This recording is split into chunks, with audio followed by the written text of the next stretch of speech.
and then go home and have a voicemail waiting for me to be like, oh my God, I had such a good time. Let's go out again. Like, Is that what guys sound like to you? Oh my God, I had a great time. But I Who think were you like dating in 2009. Wow. Sounds like a vampire. But Welcome to the Rom-Com Rewind podcast. I'm Sarah. And my name's Devin. And I love rewatching movies over and over again. And I actually really love romantic comedies. Please don't judge me. So this is a show where we rewatch rom-coms, break them down a bit for you, maybe take a peek behind the curtain, dig beneath the surface, and decide, does it still hold up?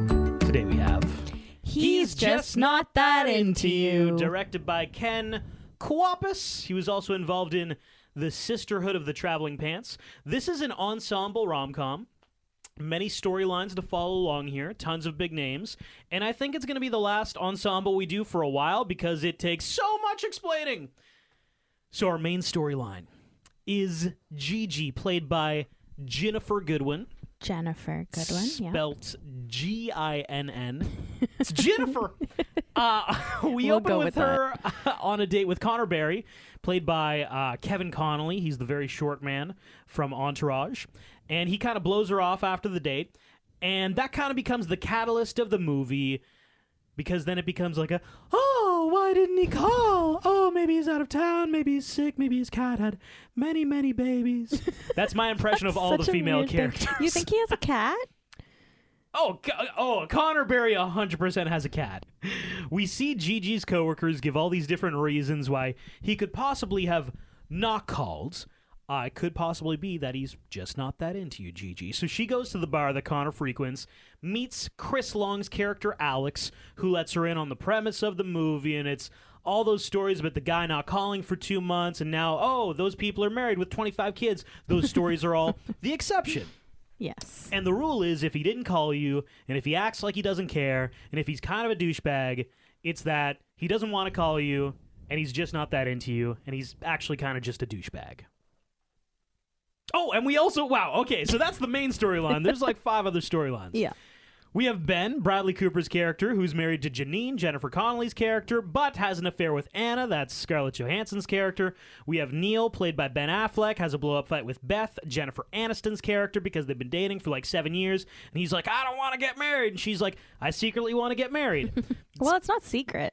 Is She's it? pretty upfront about it. She is upfront when they get into the fight.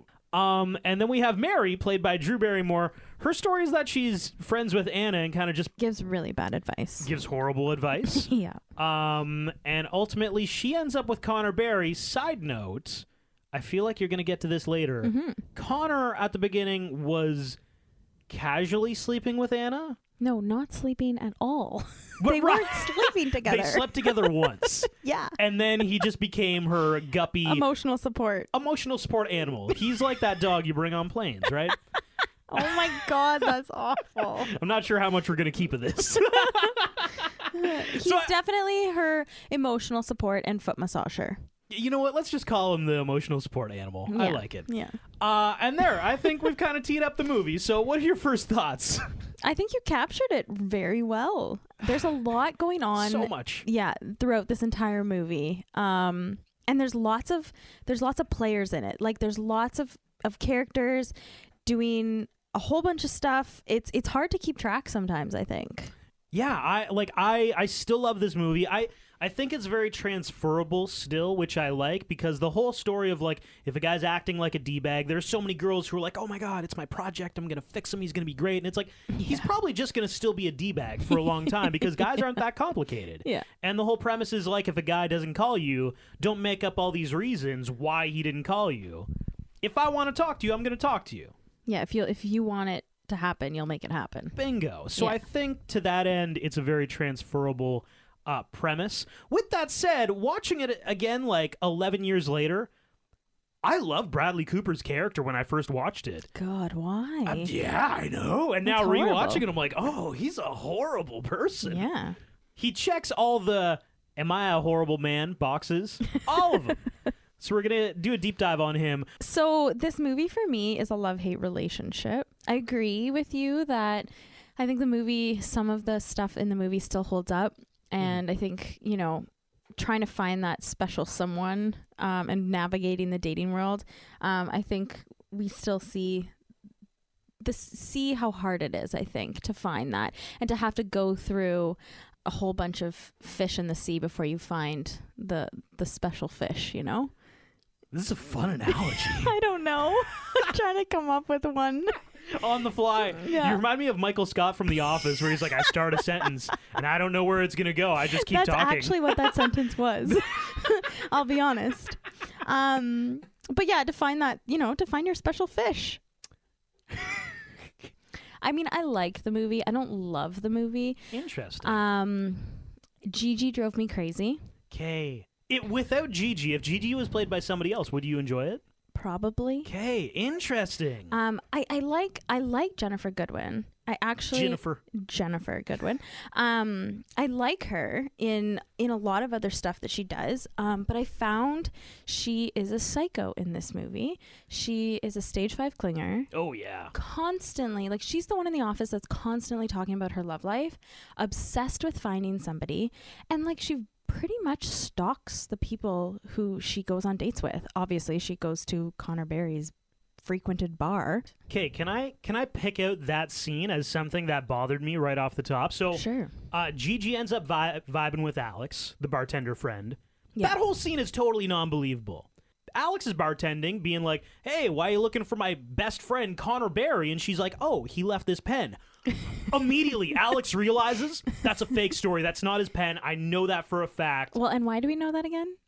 Because she has like a doctor's office pen. A dentist. A dentist's office and pen. Alex's dad is the dentist. Right. He's like, actually, my father is his dentist. Yeah. So this can't possibly be his pen. Small world right there. Or I guess small neighborhood right there. Right. Yeah. And then Alex's next step is, I'm going to spend until last call chatting with this woman. Absolutely incorrect. If you're a bartender and that goes down, he walks to the other bartender. He's like, hey, dude, see that woman at the end of the bar? Oh, the one with the crazy eyes? Yeah, she's a psychopath. We need to be really shitty at serving her until she leaves, okay? She's a soul sucker. Yeah. At that point. As well, can I ask you a question? Okay. The whole thing with Connor Barry and Gigi, they have a date. Mm-hmm. They leave. They're walking down the street in separate directions. Yeah. She sees him go on his cell phone. Yeah. And she automatically assumes, she's like, oh my God, guys, he's leaving a voicemail on my answering machine at home. Which, like, why would she think that? Well, is that a creepy or a cute move? In 2009, when we still had landlines but also cell phones. That seems ridiculous. Yeah. I don't know if it's creepy. I think it's not common. Like, I wouldn't expect to go on a date and then go home and have a voicemail waiting for me to be like, oh my God, I had such a good time. Let's go out again. Like, I Is that what guys sound like to you? Oh my God, I had a great time. But I think, like, dating in 2009. Wow. Sounds like a vampire. But that's what I mean. Like, I don't think I'd go home and have a voicemail waiting for me. But would it be cute? Okay, so I'm I picturing guess if you you're do it. really into them, it would be cute for sure. Why wouldn't it be? You'd be flattered about it. You'd be like, oh my gosh, Okay, so it's he not wants creepy. to date me. But then Connor doesn't do that. He's an asshole and immediately calls the girl. He's not he calls his emotional support person. Yes. I think Connor wasn't necessarily in the wrong because, like, I don't think you should ghost anybody, but I think You think he's okay with ghosting her? No, like I said, don't ghost her. Okay. But I think if Gigi was successful in getting a hold of him by calling or showing up at the bar and seeing him, like, I think he should have the gall to say, you know what, I'm just not into you. But she is a psycho for going everywhere that he goes. Do girls actually have the conversations that Gigi and her coworkers Janine and Beth had about the Connor Barry date, where they're like, okay, so he hasn't called in like 12 hours.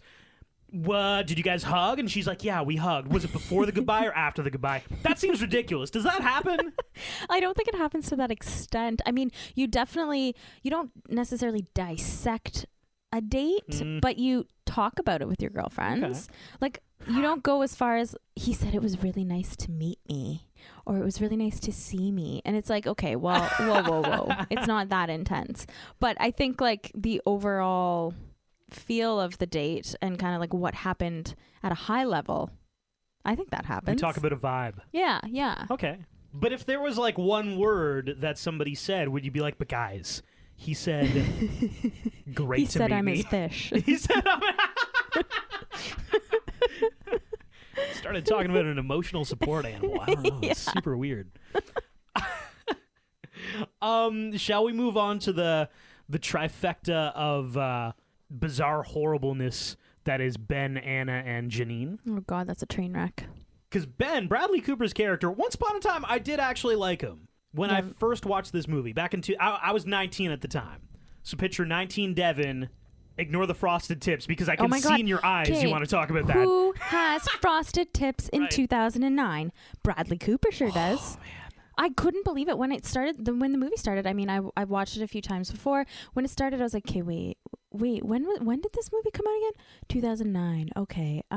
No one had frosted tips then. No one. So, Bradley Cooper's character, Yeah. who, by the way, they foreshadowed this. Oh yes. Janine and Gigi are chatting in Janine's house, and they're talking about how Connor Barry hasn't called, because that seemed like the first 20 minutes of the movie was just, oh my God, he hasn't called. And Janine says these words. She's like, when we first started dating, Ben didn't call for like 11 days, and now he's the best husband ever. Famous last words. Never say those words in the first 20 minutes of a romantic comedy, because that means your character is the one that gets dumped at some point in the movie. No. It goes horribly wrong if you say that. So Ben, let's go through the list. He's smoking behind his wife's back Oh yes. and convincing her that she's crazy about Renos, and that's why she's attacking him about it. Yeah. He's not having sex with her, doesn't want to have kids with her, and on top of that, he is having sex with this yoga instructing prospective musician. Wannabe musician. Yeah. Yeah, if you're looking at like the pantheon of how many times can you completely f up, he's got like 3 of the top 5 answers on the board. There's a scene where he's talking to his wife and they're talking about painting the room and the house, and she's like, oh, like, why don't we paint it yellow? And he's like, okay, we could paint it yellow, completely oblivious. Right. And you she's know like, exactly where it's going. Yeah, absolutely, like, right away. Gender neutral. Yeah. And she's like, yeah, you know, it could be an office, it could be a gym, it could be a baby's room. And he's like, well, yeah, it could be. I'm almost ready to talk about having a baby. Doesn't he say I'm almost ready to start talking about how... Yeah. It's like, okay, dude. That is the most non-committal answer. Yeah, you're married. You should have that conversation. I'm definitely probably in the realm Yeah. of thinking about talking Of about it. almost being ready to talk about having a baby. I actually didn't hate Bradley Cooper as much as I think I could have. If he was played by somebody else like Ben Affleck, would you have hated the character more? Like the character that Bradley Cooper played? Yeah. No, Roles because were- I actually like Ben Affleck at that This time frame? Yeah, this time frame. Like Really? yeah. He was really good looking. I mean, not that he's not that he's terrible looking now, but like Is that all you got? Like, he's attractive, guys. What's all the hate about? yes. That's it. Okay. Oh my God. Because this was... Well, he's okay. He's also one of the best actors in the movie. Him and Jennifer Aniston, I have to say, I will agree. they had the best chemistry as like one of the couples. They were my favorite couple. They were the only couple that I really thought I could see this happening in real life a They lot. seemed real. They did seem very real, and maybe it's because they're the most seasoned actors of the bunch. But like, there's that one scene where she walks in the room, and she has the fight look. Every woman has the fight look at some point. And you know, the eyes, the walk. You know, Neil, Ben Affleck's character, he was putting up a picture. He didn't get his eyes on her in time, but like any guy, you see that walk, you're like, oh shit, we're in a fight and I don't know what I did yet. That's the worst, when she walks in the room and she's got that look and you're like, I don't know what I did wrong, but it's about to go down. Do I have that look? Oh, 100%. Oh, really? Yeah, well, I mean, not right now. Occasionally you'll have that look. now. And I actually really like that exchange, because she's like, what are you doing? And he's like, hanging a painting. Why? You told me to do it a week ago. I'm getting around to it. Which, like, I feel you, brah. I get it. And then she says, you need to stop doing nice things for me. His response, I feel like this is a trick. And I'm like, that's a real combo that couples have. Yeah, I think so. It's true. And then there's always going to be something said that the guy just can't comprehend. Like, you need to stop doing nice things for me. And he's just like, I don't know what to do with that comment. You asked me to do this. What do you want from me? Classic guy. He's still like, a week ago she said put the picture up. I got around to it. It looks so... And then he says, like, yeah, it looks like a deflated boob, right? He's still, like, concentrating on the picture. Like, He still has no idea that he's in a fight with his girlfriend. Because he didn't see the walk-in. Yeah, no, I guess not. You're so right. He has no idea he's actually even in a fight with his girlfriend till she starts flipping out.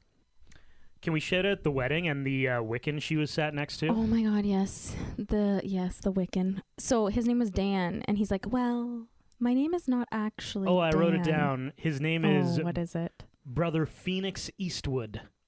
Oh, that's phenomenal.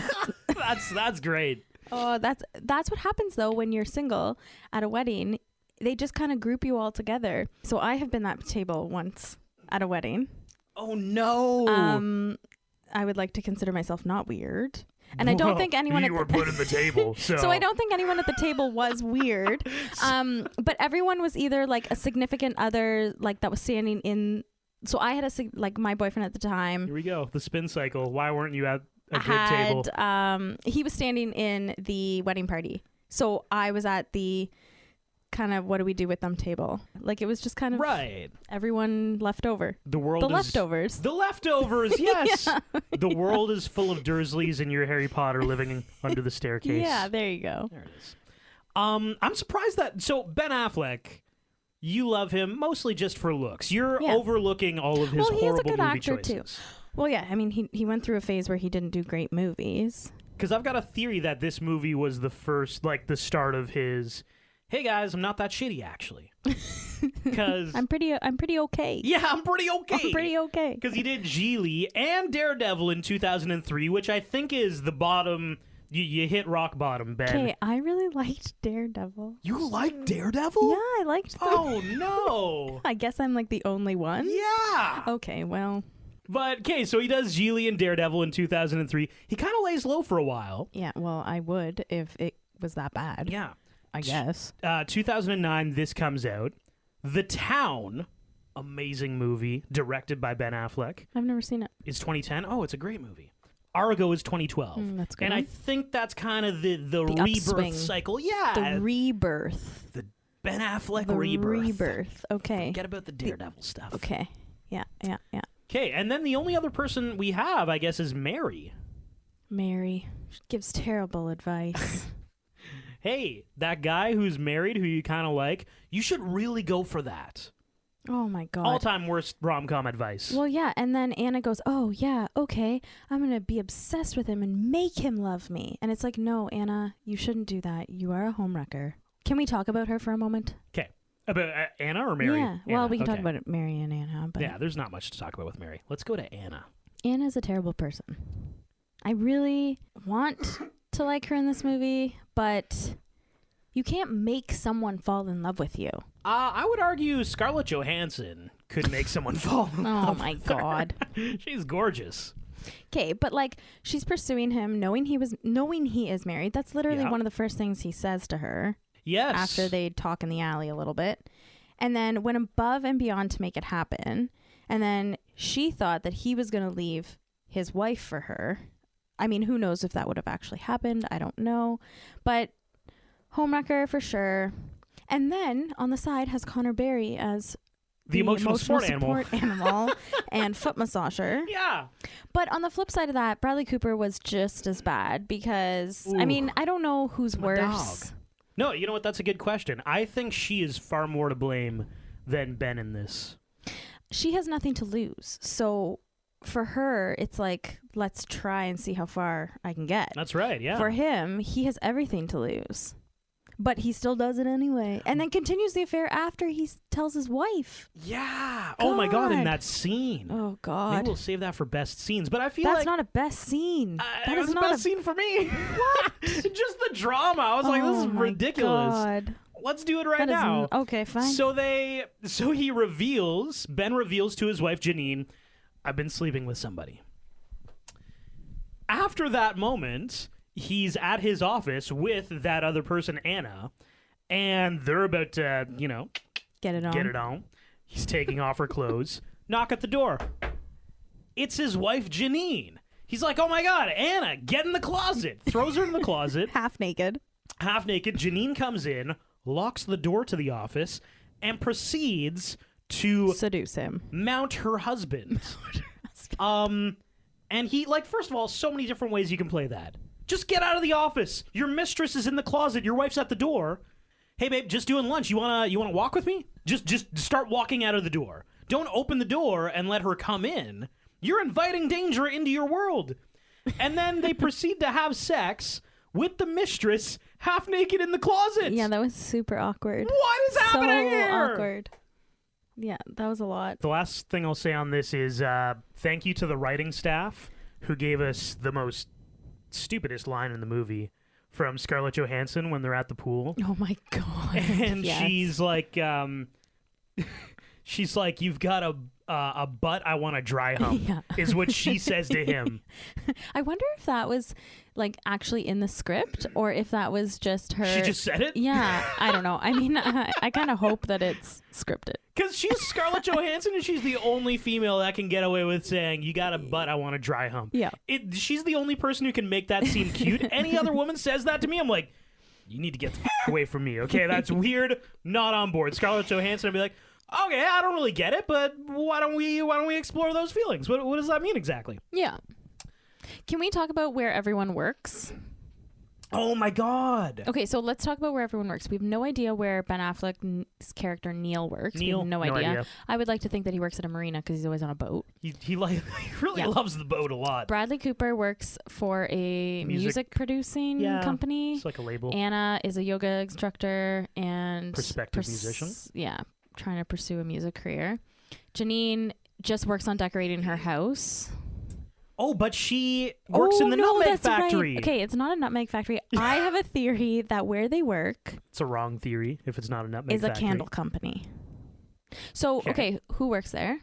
Beth, Jennifer Aniston's character, Gigi, Jennifer Goodwin, and Janine, Jennifer Connelly. Yes. All So- three of them work there, which I is an thi- amazing workspace. Yeah. Okay, so just the fact that they all work at a candle company intrigues me. It's not a candle company. I do believe it is. It's a nutmeg factory. So there's an amazing scene where Gigi's been up all night thinking about this thing that Alex said about how he's just not that into her, whatever.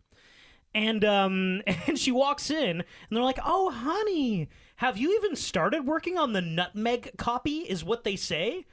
And immediately I'm like, "What the f- is the nutmeg copy? Like, what are you talking about?" But I think earlier in the movie they talk about cinnamon, something about cinnamon, and I just and the sign when you walked in, I mean, it didn't say candle company, but it said something, and it looked kind of rustic, and it looked as if I could see that label on a candle.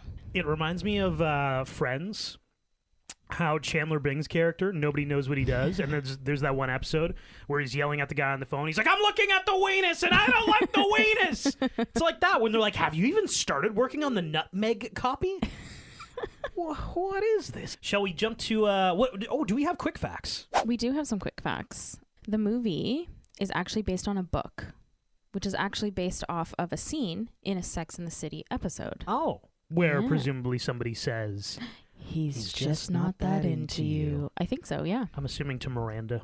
Anyways, just throwing that out there. So I'm not sure if you guys have gathered, but Gigi is not my most liked character. But a lot of people actually would agree with me that they didn't Oh. like Gigi. So the writers were actually pretty frustrated with how poorly Gigi's character was received by audiences because they thought that they were portraying somebody going through trying to find that special someone. That's what I got from it. Yeah, and you go into your workplace, if you work in an office, you always have that person who's always who's single, always talking about their love life, going on and on and on and on about it. Yeah.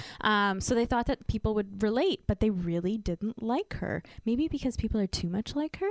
Partially, watching the movie, I was like, oh my God, this girl is a psycho.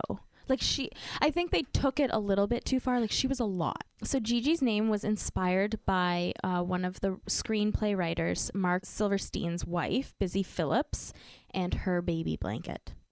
So Gigi's name Okay. came from Busy Phillips' baby blanket. named Gigi. So Busy Phillips is in this movie. She's also in this movie. Yes, she's the hostess at Alex's bar But so that woman had a baby blanket in real life. Yeah. that she named. Yes. 30 some odd years later, they're like, we're going to put the name of that blanket into a movie. Yes. Actually, it's literally my the God. main character's Yeah, it's the main character. movie. Wow. Yeah. Yeah. So that's an Okay. interesting twist. Did you ever name your blankets when you were a kid? I did not. Neither did I. I do not have my baby The blanket name of anymore. a blanket? You couldn't think of something better? Like a dog or Yeah. or or even a child. yeah, a cousin, like something Yeah. else, not a blanket, inanimate object. Wow. What are we on to now? Okay, so I have one thing that I want to talk about. There's a point in the movie where Gigi goes on a date with a guy she met, Yeah. and she calls Alex from the bathroom to ask him if the guy that she's currently on the date with is into her or not. He said that he's going to be out of town for the next few Right. days and then he's going to be out of reach. And he goes, oh, he's not into you. Totally. She's kind of like, well, what am I supposed to do? I'm stuck in the bathroom now because like I'm in the bathroom. So what do I do? He says, oh, take your time. So she opens the cabinet in his bathroom and there's Crest White strips. And so she's like, okay, I'm going to do some Crest White strips. So my question to you is, do you think the guy that is sitting in the living room thinks the girl is in the bathroom taking a dump? Ooh. First date. Never met before. Yeah, Well, no, because it's the first date. Oh man, but like, what are you doing in there though? First date, I'm Right? assuming you're not pooping in my vicinity. I know that's probably a misogynistic way of going about it, but I just assume girls are weird with that. So I'm assuming you're not going to poop around me. Okay, well, that's good because I would think that you would think that I was taking a dump. At the same time, 30 minutes in a bathroom. Yeah, What right? else could you possibly be doing? Shaving your legs, but with what, you know? Yeah, I'm going to say a 60-40 no poop. Okay, I'm okay. assuming, but there is a little bit of doubt in my mind. Oh, she could be pooping. See, that is not what I thought, so that's good. Yeah. Hey, you're welcome. Okay, so I do have some of the best scenes in the movie. The movie does these little side clips of answering questions that are posed throughout the movie. So random people answer who aren't necessarily main characters. They're not really even in the movie. Side characters. One-off stories. Yeah, one-off stories. So if he's not calling you. So a woman is sitting at a cafe Oh, man, I asking loved her. asking why they even invented caller ID, saying that people have been answering their phones and not knowing who it is forever. So if a guy doesn't call you back, she would like the option to call him every 15 minutes without him knowing that it's her calling. Right. So, but having caller ID, she feels like it would make her seem like a psycho. Oh, the worst. It does. Yeah, and you are. You are a psycho. A big psycho. She was one of my favorites. The delivery She was is amazing. funny. Yes. So the second one is if he's not marrying you. Oh, I love these two. Okay, so these two ladies are sitting on a bench. They're absolutely hilarious. They're talking about how they've been dumped by every man they've ever been with, and how the men say how they can convince a woman so skillfully that the women actually came up with the idea in the first place. Oh, yeah. As the ladies on the bench say, they Jedi mind trick you. Hell yeah. And they have lines like, "You're perfect, but I have to work on myself." Or, "I don't deserve you." Or, "I am so jealous of the guy who gets to marry you." And it's like, dude, it could have been It you. was supposed to be you. The funniest part is at the end when one of the ladies says, "You need to run to the store, get some ribs and some ice cream because you just been dumped." Have you ever used any of these lines? First off, I would marry that woman just because her idea of a good time is ribs and ice cream. I know those are very, very good, I mean, good things. Aside from the grocery store, like, does she have like a DQ and a Montana Steakhouse side by side in her neighborhood? She's a like, dealer. she's a dealer for the For ribs sure, and the for ice cream. sure. She knows. But yeah. As a guy, you you do that. You try and Jedi mind trick you depending on who's receiving the content. Really? Like, if you have a girlfriend who you think she might fly off the handle a little bit, you're never straight up about that. I've never been good at like convincing them that it's their idea, but I've been good at convincing them that it's a good idea. You say things like, "Hey, we've been fighting a lot lately," and then they'll be like, "Yeah, we have been fighting a lot lately." Oh my God. And that's you got them reeled in. Then the Jedi mind trick starts like, "Yeah, Wow, that's weird that you think that too, you know? And that's how you build out your story. Okay, that's how it's done. It's only in the event that I think I might catch a few punches or that my tires might be slashed. Right. Do I start Jedi mind tricking? Aside from that, you should be straight up. Okay. But if I think you're going to hit me, Oh my God. I'm going to convince you that No. it was your idea a little bit. Okay, so the third one, if he's sleeping with someone else, a wealthy older woman, and she discusses the extramarital affairs and cheating her 3 ex-husbands had. The best part is at the end when she says that the entire time she's been married to all 3 of them, she's had several boyfriends along the way and has yet to be caught. She's a badass. She is a bad bitch. She reminds me of, what's the mom in Gilmore Girls? Lorelai Gilmore. No, the mom. Oh, Emily. Emily Gilmore. Emily. That's the She kind of vibe does, that chick was yes, giving off. Yep. Totally rich from her 3 marriages. So the last one is if she's not sleeping with you. So a guy is by a pier saying how if a girl is into you, she's sleeping with you. If after months she's not sleeping with you, she does not like you. So he has come up with signs that if a girl calls you cuddly or dependable, I feel like that's accurate. yeah, she's not into you. If she pops a zit in front of you, Correct. and if her name is Amber or Christine, I think he's been burned. Yeah. And if she takes a dump in your bathroom Oh. or takes home leftovers on dates 1, 2, and 3. Well, I disagree with that because I just think she's like, who's gonna leave good food at a restaurant if you're like, I'm gonna do some take home? Hell yeah. I know, Go I like crazy. leftovers. Yeah. If it's good the first time, why wouldn't it be the second I time? want lunch for tomorrow. I want to save my Exactly. money. I know. She's frugal. Then I'm like, oh wow, she knows she won't cost you money. Yes. Mm. Bingo. Yeah, there It's the you go. only Amber though I agree about. So those were scenes in the movie that I really, really liked. Okay. Do you have a favorite or best scene? You know what? It's a best scene, but it's also an honorable mention. Oh, okay. I'm going to mold them into one because my honorable mention is going to Javier, Oh yeah, I like Janine's that. contractor, He was good. who she absolutely blasts. Now, I didn't mention it before, but like Janine is one of my favorite characters when I first watched this. She was really intense. Yeah, she's super intense. She just had a vibe that I'm like, I could like this girl if she wasn't a psychopath. But not her fault. Bradley Cooper is throwing her through the ringer, and he's also not having sex with her. If you weren't having sex, would you be a little bit agitated? Yeah. All the time. But I think she does have a little bit of OCD, and I'll get into this after Oh, you yeah. tell me about your best scene. So the best scene is when when Ben basically winds her up with the smoking story, being like, we got so many workers in here. One of them is definitely smoking. Meanwhile, he's still not having sex with her. So he's winding that toy army man up, and Janine walks up to Javier, and she just blasts him. And it's my favorite scene, because this is how the conversation goes down. Janine is like, Javier, that's my impression. Yeah. Javier, if I asked you an honest question, do you think you could give me an honest answer? He says, I think so. Good, because I think some of your guys have been smoking. Long pause. Javier? And he's like, is that a question? Yes. Oh, it seemed like a statement. The question part was implied. I didn't really hear it in the inflection. Javier, have your guys been smoking or not? No, ma'am. My guys don't smoke on the job site. They're all good guys. She goes on a tangent. Are you sure your guys aren't sneaking around here and smoking and lying to me and smoking? I need you to be honest with me, Javier, because I can't have someone lying to me, to my face, under my roof, on my time. And all he says is, that's a lot of prepositions. It was such a good I loved scene. it. And they do great work. Yeah. Before that in the scene, she's just running her hand over wooden things, being like, he does good work. And Javier would be like, my guy does good work. Then she'd go over to something else wooden and be like, wow, good work. And be like, my guy does good work. And then she just blasts him. She just flips the switch and is like, fucking smoking, Javier. Who's doing it? So It's Ben. it was Ben. Douchebag. And Poor so Javier.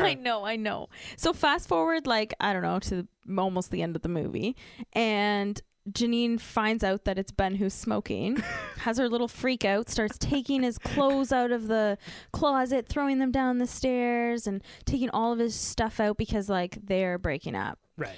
And Because the not having sex with you, but having sex with a mistress, not even comparable to, you lied about smoking to me? Oh, shit, it's over. yes. Like, how is that not the breaking point? It's because her dad died of lung cancer. Right. But yes, there should have been a few other But things still, that you're would have gonna put let her the over other the stuff edge. slide? Yeah. Yeah.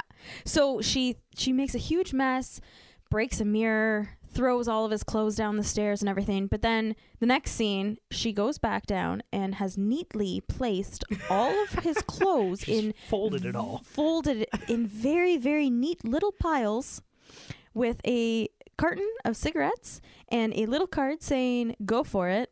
I want a divorce." And that's a new pack of cigarettes too. So she went out So she went out and got them. to accomplish, like, to really hammer home this message. She's like, I gotta go to the store and grab a pack of smokes. Yeah, she knows I think it that was a he's carton smoking. of smokes, It was actually. a carton, yeah. That's like $100. I know. Oh man, I don't really have a what should have been. Is that what we're on now? Yeah, I don't have a what should have been either. I've got Ben and Anna. Yep. Bradley Cooper and Anna. They should probably be together just because they're the same kind of style of shitty human. They deserve each other. Yeah, I think they're very vapid. I Yeah. actually think that's probably what ends up happening to them. Like, if we look 10 years down the road, he's rekindled things with her. Yep. They probably have a couple babies who will also end up being shitty little humans. Oh my god. But they probably do end up. I agree with that. They kind of hinted at that Janine Yeah. was calling, and he ignored it because he was outside the yoga studio. So he tried. With Anna, which is really sad because he didn't even try to get back together with his wife. No. He just left and went to the yoga studio to try to get back with Anna, which, again, he was a shitty character. But I still kind of liked him. There was just something about Bradley Cooper that... His frosted tips, wasn't it? As a guy, I'm like, man, you're still pulling it off. Are you going to get frosted Good for tips? you. I mean... I hope not. I could not pull them off. Good. Not the way Bradley Cooper could. That Oh, smile, God. the meet cute, he lets her go ahead of her in line. So overall, I think it's very rewatchable. I think it's rewatchable just because I think it's still a consistent theme of, if a guy's not calling you, he's just not that into you. And Yeah, I I like agree. hearing that story again. Yeah, I think it's still very relevant to today and how in navigating the dating scene. Oh, shoutouts to Mary, Drew Barrymore's character, who was ahead of her time when she's complaining about messaging guys on MySpace. She's like, why can't they just call me or text me? It's like, oh, girl, you have no idea what's about to come. You got Tinder, you got Bumble, you got, Ashley Madison, Plenty of Fish. Do people use Plenty of Fish anymore? I think so. You got like 20 different dating Christian apps. Mingle. Christian Mingle, yeah. 100%. But what for me at the very end of the movie when Mary and Connor Barry get together, what I don't get is how they've never met before, because Anna is their common denominator. Anna knows Mary, she's friends with her, and Anna also hung out with Connor and was emotionally supported by him. Like, I don't understand how they never met, but Mary and Connor end up together in the end. No, I agree with that, because think of how many people have met our dog Frankie. You know, if Anna has an adorable emotional support animal like Connor, you're gonna show that thing off, right? You gotta travel with him He's most good of the time. arm candy. Yeah, he's cute and compact. Oh my god. And he just says all the things that emotionally you want to hear. Yes. Yeah, I just don't understand how they never met, but I mean, good for them that they ended up together. I'm gonna say very rewatchable. I enjoyed doing this one. Yeah, I liked this one too. I have a love-hate relationship, but I would watch it again. I think most people, I actually mentioned this to somebody else that we were gonna do this one, and they're like, "Oh my god, I hate Gigi." So that's a very universal thing. Well, this has been the Rom-Com Rewind podcast. Thanks for listening.